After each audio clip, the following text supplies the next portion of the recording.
Hello all. Today we are going to discuss research and citation. Specifically, we are going to gain an understanding of the different types of sources, discuss the seriousness of plagiarism, learn how to properly format a references page, explain the difference between quotations and paraphrases, and examine how to use in-text or parenthetical citations to cite our sources within our paragraphs. In our last lecture, we discussed the format of informal reports, as well as how to compose concise and persuasive business writing paragraphs.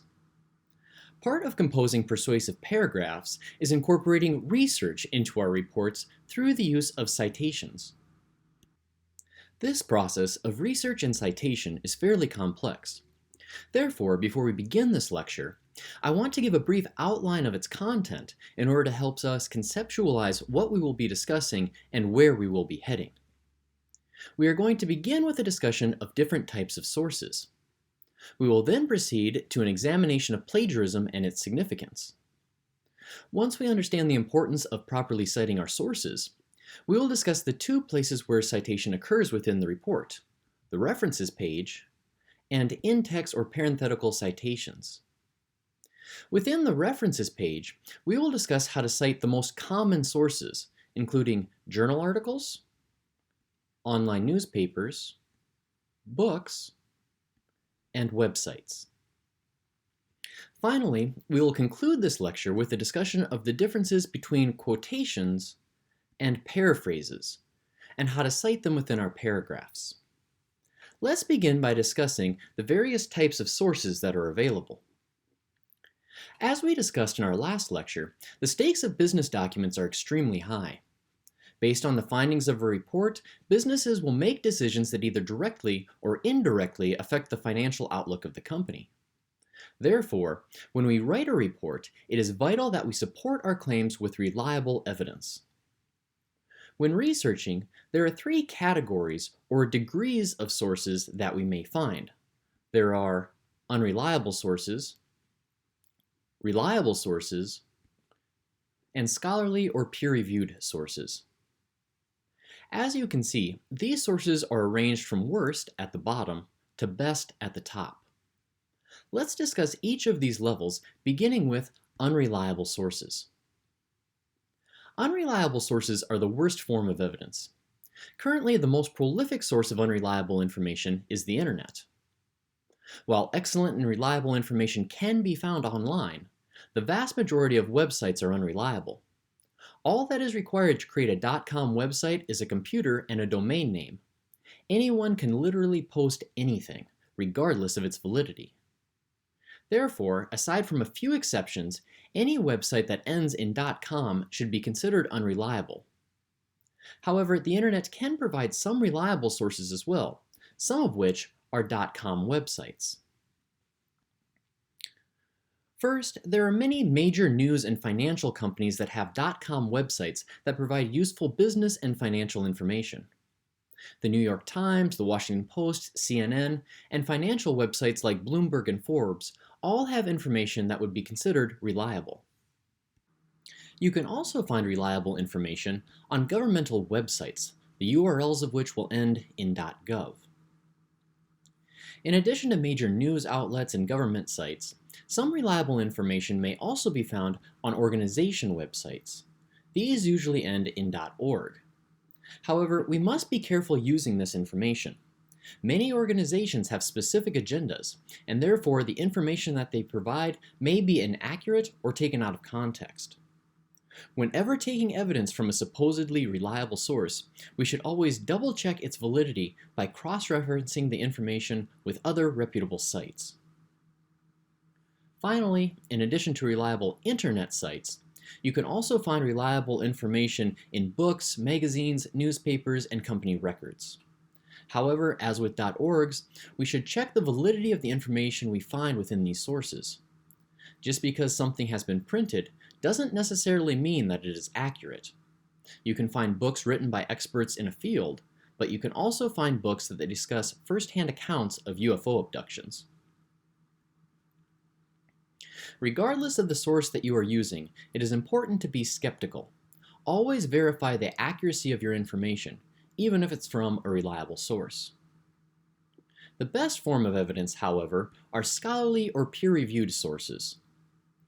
Scholarly or peer-reviewed sources go through a rigorous vetting process by experts before they can be published. An individual who wants to be published in a scholarly journal or by a university press must first submit the manuscript to a panel of experts in the field who evaluate the validity of the claims. The panel then either rejects the manuscript or critiques it and returns it to the submitter for revision. This process continues until the panel of experts agrees that the manuscript's evidence, arguments, and findings are sound. Then and only then is the manuscript published.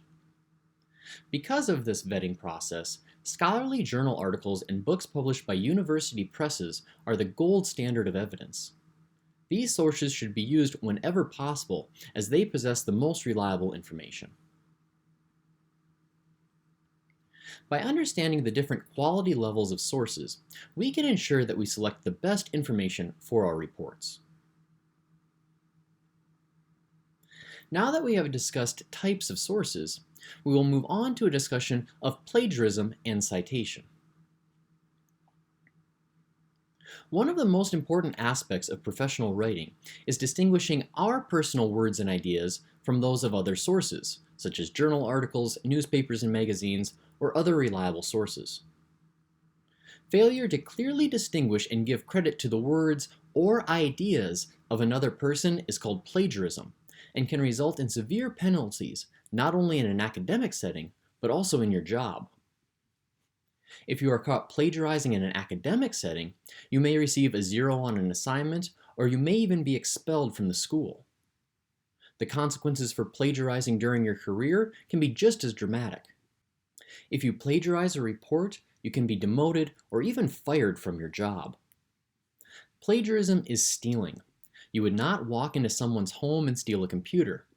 We should be just as horrified by taking the words or ideas of another person without giving him or her credit.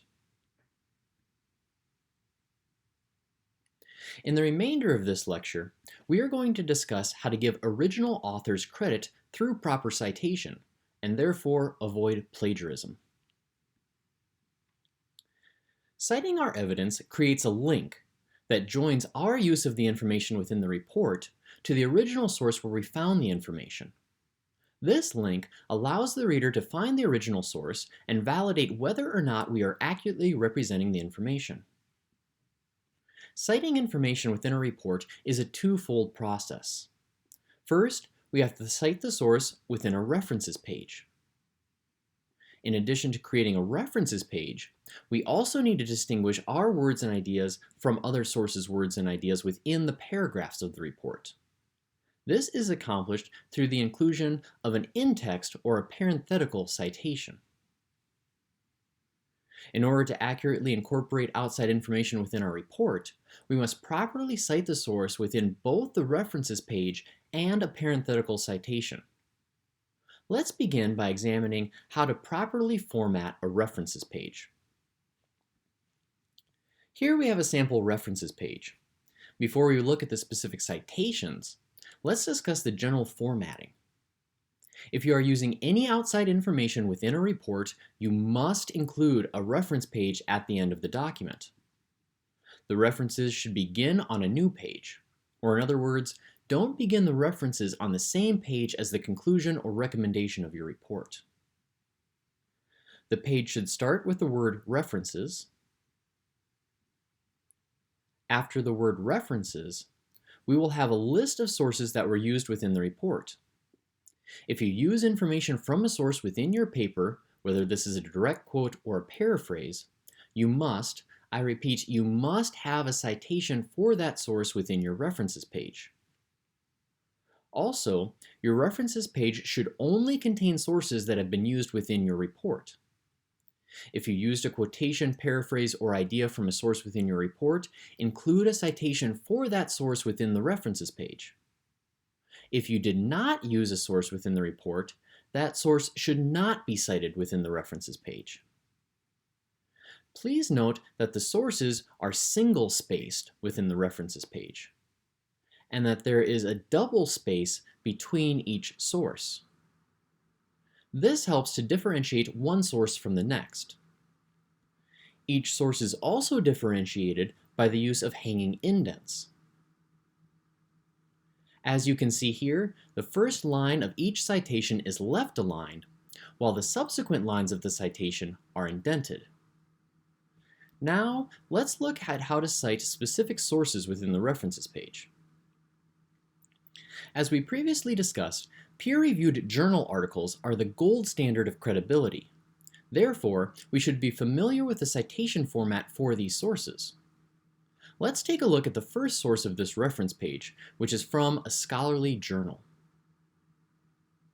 For scholarly journal articles, we will begin with the name of the author. The author's last name is presented first. We then include a comma, after which we will provide the initial letter of the author's first name. If the author's middle name or initial is given, we should provide this information as well. Finally, we end the author portion of the citation with a period. If you have two authors, you will use the same format and merely include the ampersand sign between the authors. Here we have an example of an article with two authors. If you have 3 to 20 authors, you will follow this pattern, but only include an ampersand before the last author's name. Here is an example of an article with 3 authors.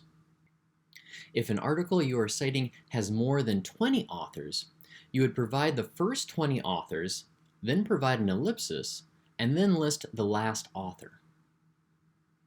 Once we have provided all the author information, we then need to provide the year of publication.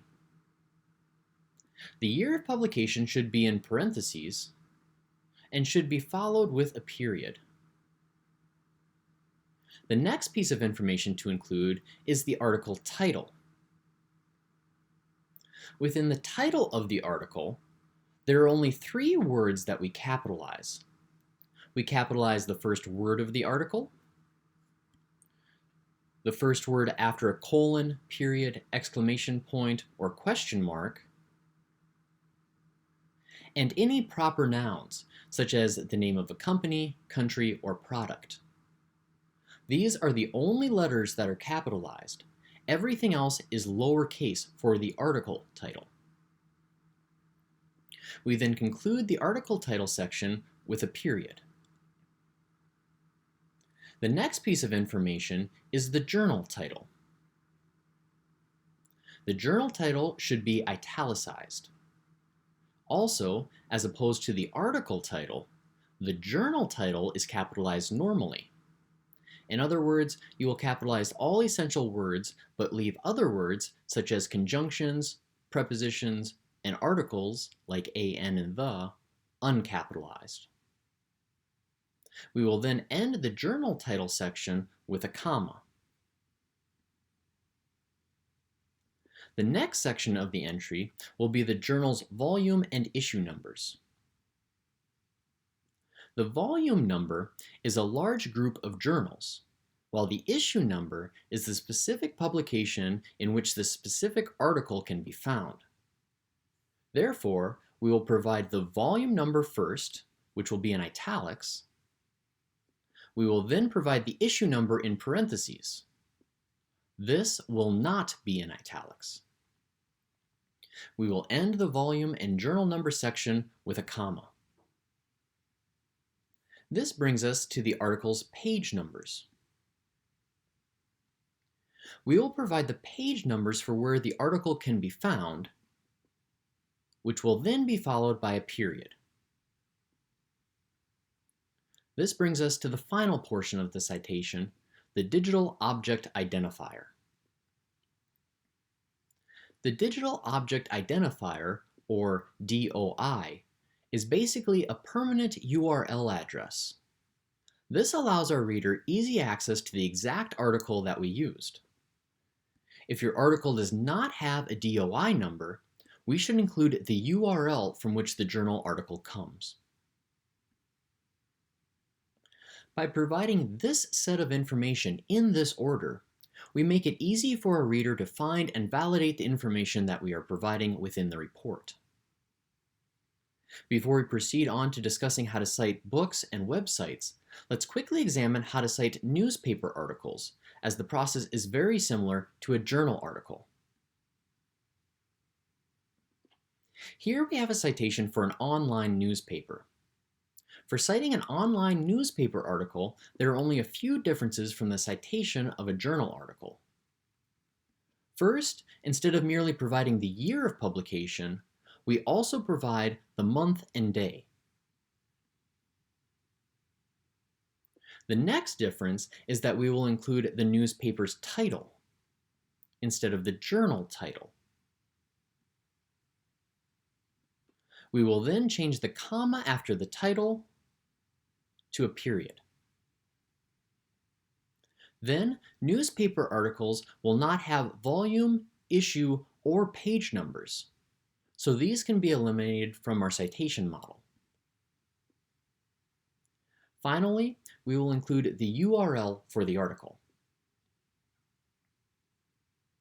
Now that we have an understanding of how to cite journal articles and online newspapers, let's quickly look at how to cite a book before concluding with the citation of websites. The formatting for a book is fairly simple. We begin with the author's last name and first initial. We then provide the year of publication. Next, we present the title of the book.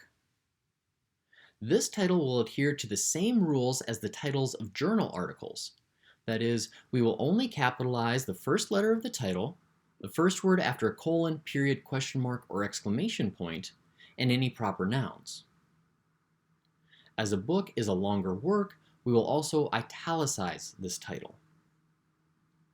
Finally, we will provide the publisher's name. Let's now conclude with a discussion of how to cite reliable websites. When citing a web page, we need to include as much information as possible. For instance, within this citation, you can see that an author has been provided on the web page. We will follow the same protocol for author names as we did for journal articles, by providing the author's last name and then first initial. We then will provide the date that the information was published. If we have the exact date, we will present the year of publication, followed by a comma, and then the month and day. All of this should be within parentheses and followed by a period. However, it is often difficult to find the exact date of publication on a reliable website. Often, only the year is provided. If this is the case, provide the year and leave off the remaining information, as is seen here. Sometimes, we will not even be able to find the year of publication. If this is the case, we will put a lowercase n period d period within the parentheses. This indicates that no date was given in the original source. We will then provide the title of the web page from which the information is taken. Please note the difference between web page and website. The web page title is the title of the page on which we found the information. As with our journal title, we will only capitalize the first word of the title, the first word after a colon, question mark, exclamation point, or period, and any proper nouns.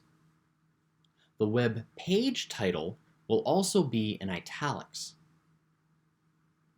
Before discussing the next piece of information, it is important to note that some web pages do not have authors. If an author is not provided, we must then begin the citation with the web page title, as is shown here. We then follow that title with the publication date.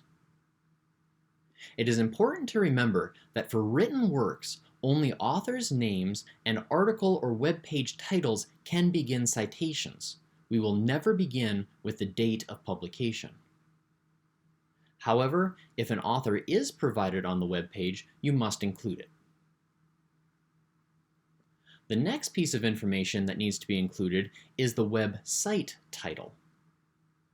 The website title is the overarching title of the website on which you found the information. This title should not be in italics and will be capitalized normally. We will then provide the date that we accessed the information. As website information can change, it is important to document the date that you retrieved the information. This date should provide the month, day, and year that you first accessed the information. Be sure to provide the retrieval date in that specific order. After this information, we will provide a comma, and then finally, we will have the word from followed by the URL for that specific web page. While there are many other sources that can be used within reports, having an understanding of the citation method for these sources will provide you with a foundation of how to cite the most common sources that will be used in business documents. Now that we have discussed how to cite sources in a references page, we can move on to in-text or parenthetical citations.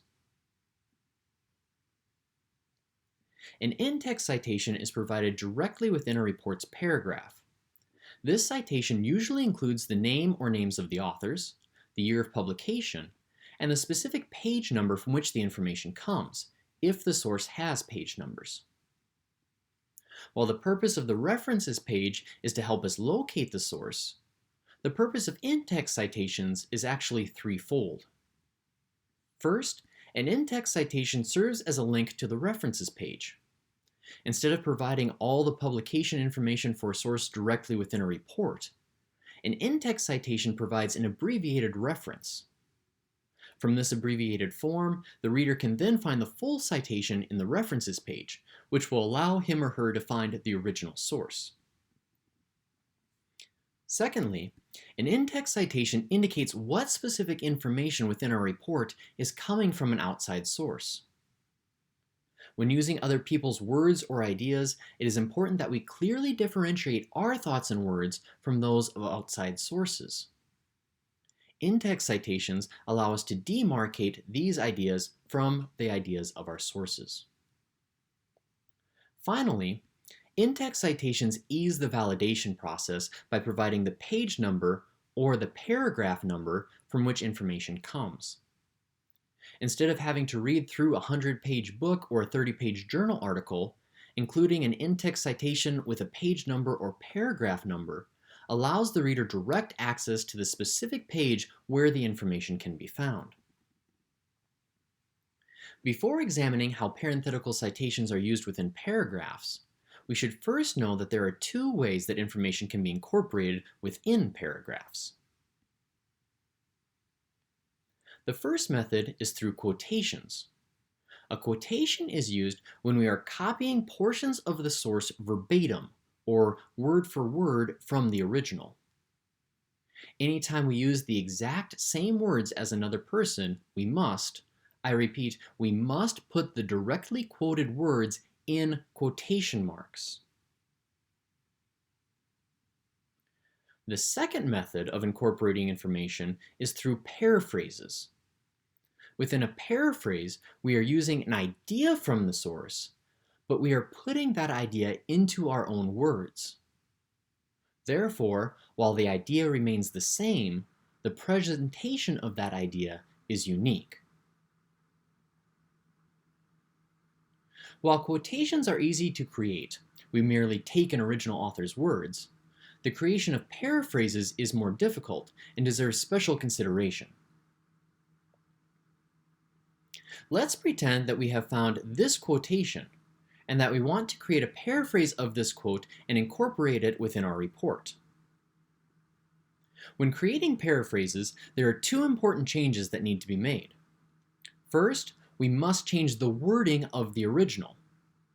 As we previously indicated, any words that are taken verbatim from a source must be put in quotation marks. Therefore, in order to create a paraphrase, we must change the wording of the original. Otherwise, we are merely dealing with a quote.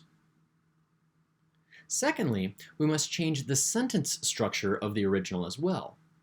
Merely changing the original words to synonyms does not create a strong paraphrase and would still constitute plagiarism.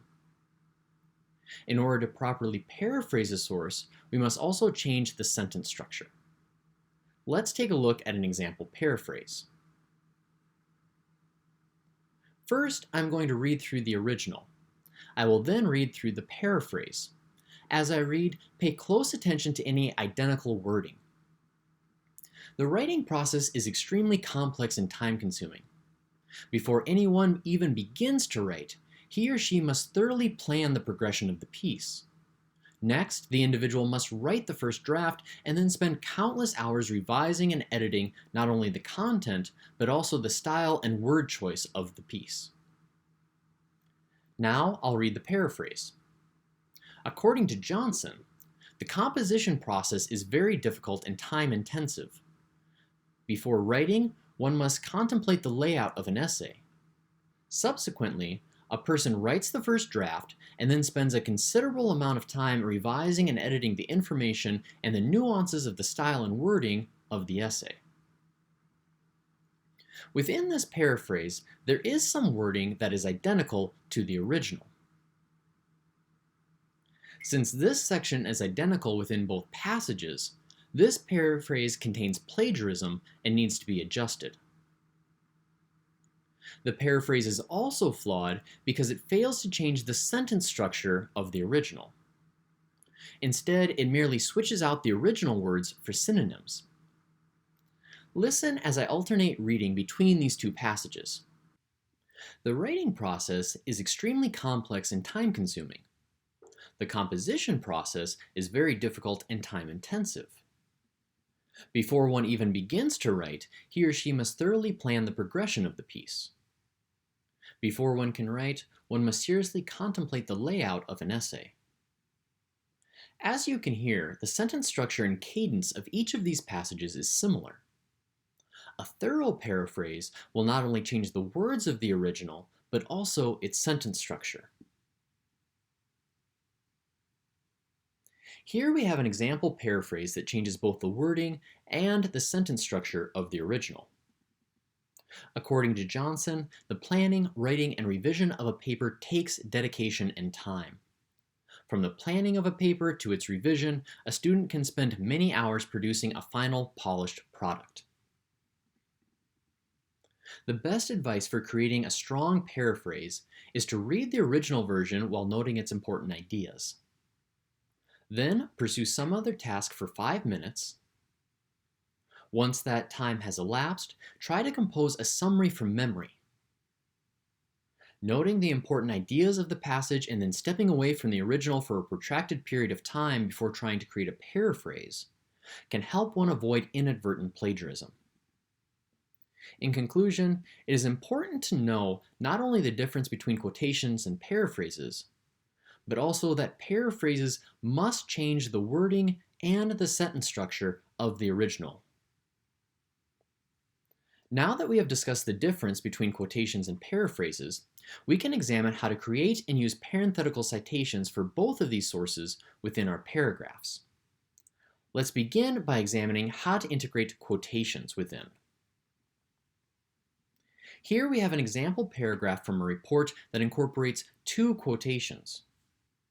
Within this paragraph, we have 2 sets of quotation marks, indicating that everything that is in blue is taken word for word from the original. In other words, if we went to the original source, we would find that the blue portion is directly copied. However, merely putting quotation marks around directly quoted material is not enough to cite the information properly. Our reader also needs to know where this information is taken from. In order to provide this information, we must include a parenthetical citation. For scholarly journal articles, books, and printed newspapers and magazines, there are 3 pieces of information that must be provided within the paragraph: the author, the year of publication, and the page number from which the information comes. There are 2 ways that this information can be presented within a paragraph. In order to help us compare these ways, Let's just examine the sentences that have quotations. Within this first sentence, we can see that the composer of the report has indicated the original author's name, the year of publication, and the page number for the source from which the quotation comes. After the author and year of publication, we should put 2 commas. All of this information is provided within a parentheses at the end of the sentence. If this source had 2 authors, we would include both of the authors' last names within the parenthetical citation, separated by an ampersand. If the source has 3 or more authors, we would include the first author's last name followed by etal, as is shown here. This merely means "and others" in Latin. Finally, it is important to note the location of the parenthetical citation. It comes after the closing quotes, but before the period. This positioning is very logical when one considers the sentence structure. As this citation is not part of the original wording of the quote, we cannot put it within the quotation marks. Also, since the citation is part of this sentence, it must come before the period. Before we move on to the second way to incorporate a parenthetical citation, remember that one of the purposes of the parenthetical citation is to direct us to the appropriate source in our references page. If we examine the sources in our references page, which are in alphabetical order, we should find a source by Chavatar. This link between the in-text citation and the references page allows the reader to find the original source, go to page 8, and see if this quotation really exists. Now let's compare the parenthetical citation in this first example to our second example. Like the first sentence, our second sentence also presents the author's name, the year of publication, and the page number from which the quotation comes. However, some of this information has changed its location and is no longer at the end of the sentence. The reason for this shift is that this second example uses the author's name directly within the sentence. In the first example, the author's name was not mentioned until the parenthetical citation.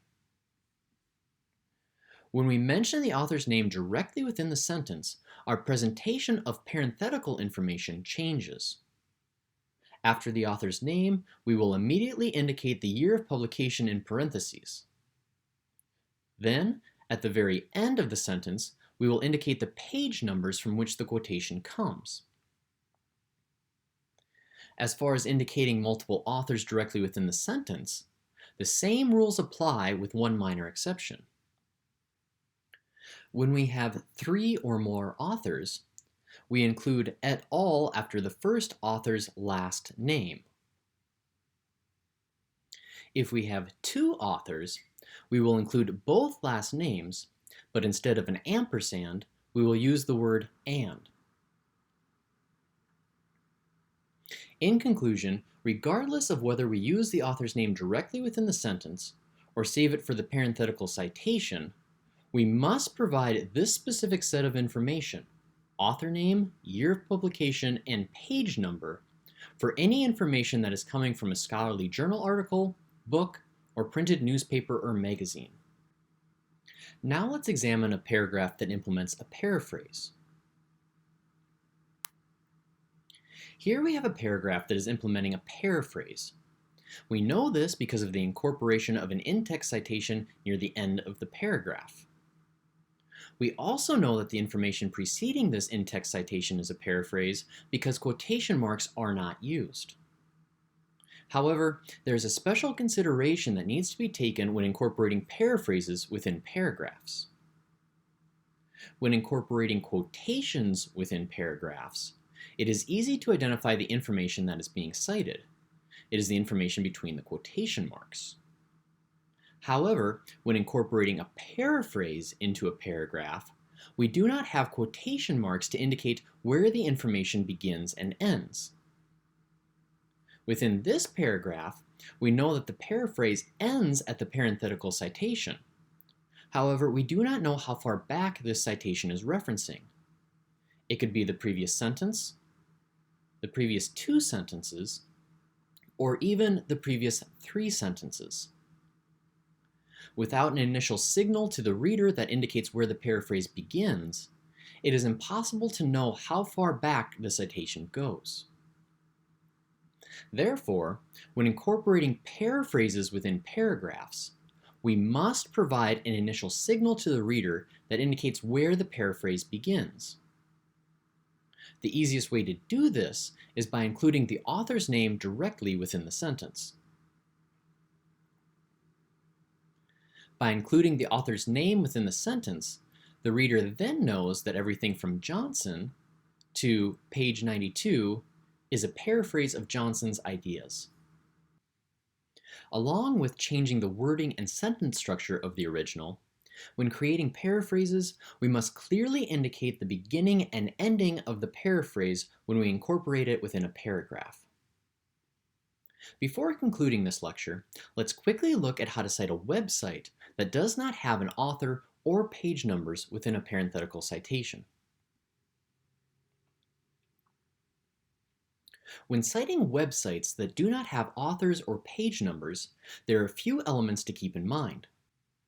First, we must remember that the parenthetical citation is a link to the references page and must align with the first piece of information for that source as it is indicated in the references page.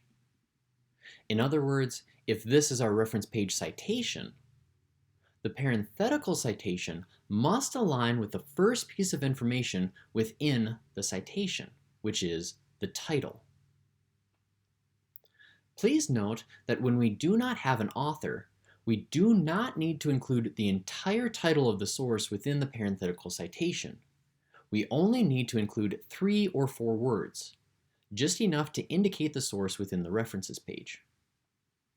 Also, please note that within the parenthetical citation, the title of the web page is in italics, as it is in the references page. However, within the parenthetical citation, we will capitalize the web page title normally. This is a different formatting than what is used in the references page. Next, for this particular web page, no date is given. Therefore, we will include ND within the parenthetical citation. The last piece of information that we will need to provide is the paragraph from which the information comes. Since web pages do not have page numbers, we must include the paragraph number from which the information comes. This helps our reader identify more clearly where he or she can find the information that we have cited. Finally, when we are presenting paraphrases, we still must indicate the beginning of the paraphrase, even if we do not have an author. The easiest way to do this is to mention the website's name directly within the sentence. By providing the website's name within the sentence, we clearly indicate that everything from Pheasants Forever to the parenthetical citation is paraphrased.